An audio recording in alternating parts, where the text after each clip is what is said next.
Today I'm doing a side-by-side comparison of the 5th generation 4Runner and the all-new 3rd generation Tundra. Seems like an odd comparison on the surface to pit a mid-size SUV with a full-size truck. Obviously these vehicles have two very different intended purposes. That's not what we're going to be looking at in today's video though. The reason I wanted to do this comparison is because previously I did a comparison of the 4Runner with the FJ Cruiser as well as the 4Runner and the 3rd generation Tacoma. The 4Runner came out on top in both comparisons, and so in today's video I wanted to find out, is the 4Runner still the top of the dog pile when it comes to Toyota trucks and SUVs, or does the Tundra take the crown? In today's video we'll find out. When the 5th generation 4Runner was introduced for 2010, it was available with two different engines, either a 2.7 liter 4-cylinder or this 4-liter V6. And then after 2010, the 2.7 was discontinued.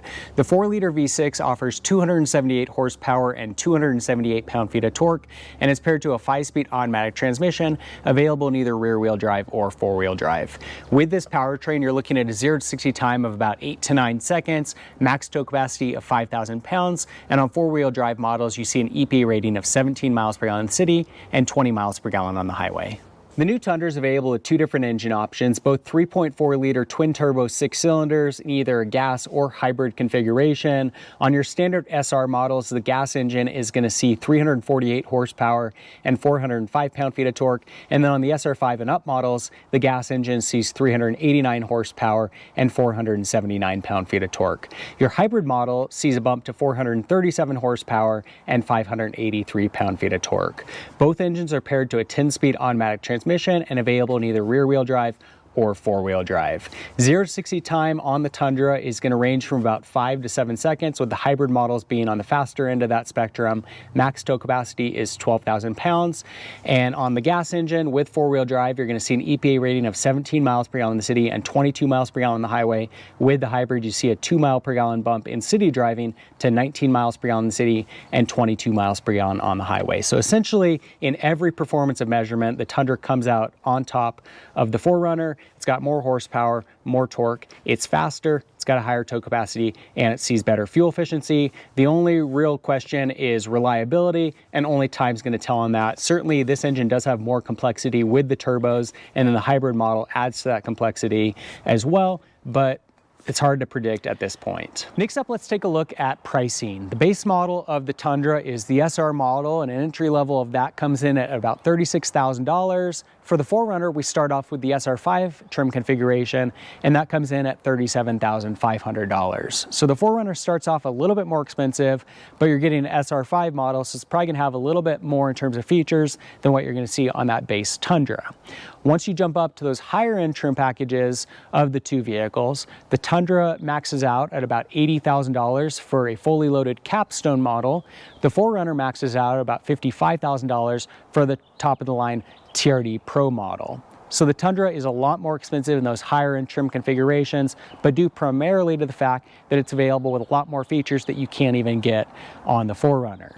To do more of an apples to apples comparison between the two vehicles, I took what I consider to be two pretty similar models and took a look at pricing. For the 4Runner, I pulled a base TRD off-road model, which came in at about $41,000. And then for the Tundra, I pulled an SR5 model equipped with the TRD off-road package, Crew Max configuration, both vehicles 4-wheel drive, and the Tundra came in $47,000 to $48,000. So you're looking at a price difference between the two of about $6,000 to $7,000. Now again, with the Tundra in that scenario, you're probably gonna have a lot more features that aren't available on the 4Runner, and it's also a much newer vehicle, so it's just got a lot of capability that you're not gonna see with the 4Runner. So it's better in terms of a comparison, but it still doesn't give us the full picture between what is about a 12-year-old vehicle with a 4Runner and a brand new model with the Tundra. All that to say, I think we're kind of in a toss-up in terms of pricing between the two vehicles. Yes, you can probably get into what is considered a nicer vehicle with the 4Runner at a lower price point, but again, you're not getting as much in terms of features as you're going to see on the Tundra. The interior of the 4Runners received a lot of criticism in recent years for being very outdated, and something that didn't really bother me until I got the Tundra. I think because I didn't really know what I was missing, and I didn't really have high expectations for a Toyota interior until I saw what they could do in the Tundra. All that to say, I think this is a pretty nice interior for its time. It's got a nice simple layout. It's a very easy configuration. It's intuitive. Doesn't have a ton of features, but I feel like it's got enough. This is the SR5 Premium model, and we've got the pleather seats, heated seats for driver and the front passenger. We've got navigation. We've got Bluetooth connectivity. Nothing crazy, but it's got kind of all the things that you want or need. And it's pretty comfortable too. The center row's got a pretty good amount of leg room. And then this model is also equipped with the optional third row seat that you can get on the SR5, SR5 Premium, or the Limited model. It's pretty tight back there, but it's nice to have that functionality as well. And then along came the all-new generation of the Tundra and completely changed my perspective of what Toyota was capable of. There is no comparison between this interior and the interior on the 5th generation 4Runner. Now, to be fair, this is the limited model of the Tundra, whereas the 4Runner is the SR5 Premium model. It'd be a better comparison if I was looking at a limited model of the 4Runner with a limited Tundra, but I'm very familiar with those models. I've driven several, and again, no comparison in terms of the overall interior. The Tundra's got a much more premium design here, much more modern, nicer quality materials, much better fit and finish. Of course, the optional 14-inch multimedia screen is really one of the center points of this interior cabin and gives it that wow effect that you don't get with the 4Runner. We also get the full panoramic sunroof and just a lot of other features that aren't available on the 4Runner that you get on the Tundra. And the limited model of the Tundra isn't even in the top half of trim packages available on the Tundra. Above this model, we've got the Platinum model, we've got the 1794 edition, we've got the TRD Pro, and we've got the Capstone model. And so, you know, even though this is a really nice cabin, it gets even better the higher up you go in terms of trim packages. Not surprisingly, the 4Runner wins when it comes to off-road capability. In addition to having the available multi-terrain select system with crawl control, hill descent control, and an electronic locking rear differential, even models that aren't equipped with those systems come standard with Toyota's A-Track traction control system, which makes the vehicle incredibly capable off-road. It's almost like having a locker on the front and the rear. But that's not really where it wins this comparison. That comes down to the dimensions of the vehicle. Compared with the Tundra sitting at 80 inches wide, the 4Runner is 75 inches, so you're going to be able to get down those really narrow trails much more easily. It's also got a shorter wheelbase, which is going to give you a better breakover angle, and it's also got slightly better ground clearance at 9.6 inches compared with 9.3 inches on the Tundra. Front approach angle on the 4Runner is also superior, sitting at 33 degrees compared with 21 degrees on the Tundra. That tells you how well the vehicle can go from flat ground to steep incline or steep drop to flat ground without scraping the front bumper. And then likewise, you get the same thing at the rear of the vehicle with rear departure angle, and the 4Runner wins out in this category as well at 26 degrees compared with 23 degrees for the Tundra. But even though the 4Runner wins in this category, the Tundra is still plenty capable off-road, especially when equipped with the TRD off-road package or in the TRD Pro trim. With either of those, you get the same multi-terrain select system with crawl control, hill descent control, and an electronic locking rear differential. And the other thing that's really nice is that those packages are more widely available across the Tundra lineup, whereas on the 4Runner, it's a little bit more restricted. So for example, on my 4Runner, I wanted the third row seat. Well, you can't get the third row seat and the TRD off-road package together. So I like that about the Tundra. And the reality is that the Tundra is going to be more than capable enough for most buyers out there. There was a time when our family would go places that I would pretty much always take the 4Runner. And I was always pleasantly surprised with how nice it drove, especially when compared with my 3rd generation Tacoma. That's no longer the case. When our family goes somewhere now, we take the Tundra, not 9 times out of 10, but literally 99 times out of 100, because it drives so much nicer. And every time that I get into the 4Runner, I'm reminded with how dated this vehicle is.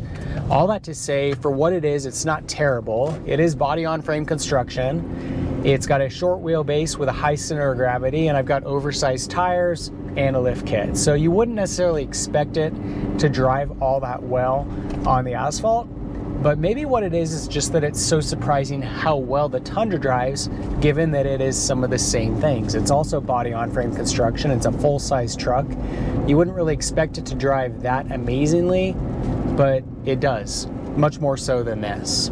I've already had the Tundra for over 3,000 miles, and I still get excited every time that I drive it because it's such a nice vehicle to be in. Not only is it very comfortable, has a cool vibe and a lot of features, but it also just drives really nice. It's quiet, it's smooth, it's comfortable, it's extremely powerful. Even with this standard gas engine, there's never been a time that I felt like there wasn't enough power. It's got an abundance of power, and the fuel efficiency is still better than what I get in the 4Runner, so that's hard to complain with. In addition to that, the handling is a lot better. It goes around corners nicer, it goes over bumpy surfaces nicer. Even though it's not as off-road capable, when you are off on those dirt roads, it's a lot nicer to drive in those situations. It's nicer to drive in the city. It's nicer to drive in the highway.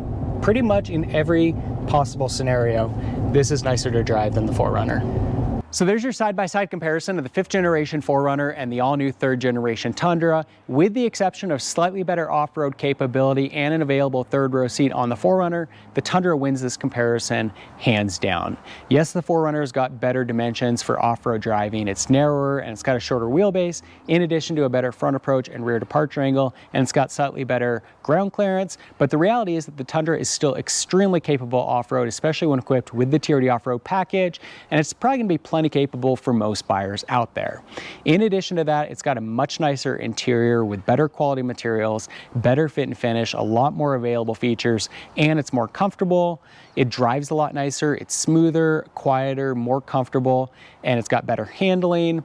It also has far superior powertrains with more horsepower, more torque, it's quicker, it's got a higher tow capacity, and it sees a better fuel efficiency rating. And then when it comes to pricing, it's pretty much a toss-up between the two. The 4Runner starts out more expensive in base trim level. When you get into the higher end trim packages, the Tundra is significantly more expensive, but you're getting a lot of features that aren't offered on the 4Runner. If you take a look at two similar trim levels of the 4Runner and the Tundra, you're looking at about a $5,000 to $10,000 premium to go with the Tundra, but it's a lot more features on that model, and the Tundra is bigger. And so you're kind of paying for what you get. Again, I think it's kind of a toss-up in this category. So those are my opinions. The Tundra wins overall from my standpoint, but I'd love to know what you guys think. Let me know what you think in the comment section below. And for more Toyota videos, be sure to subscribe. In the meantime, thanks for watching.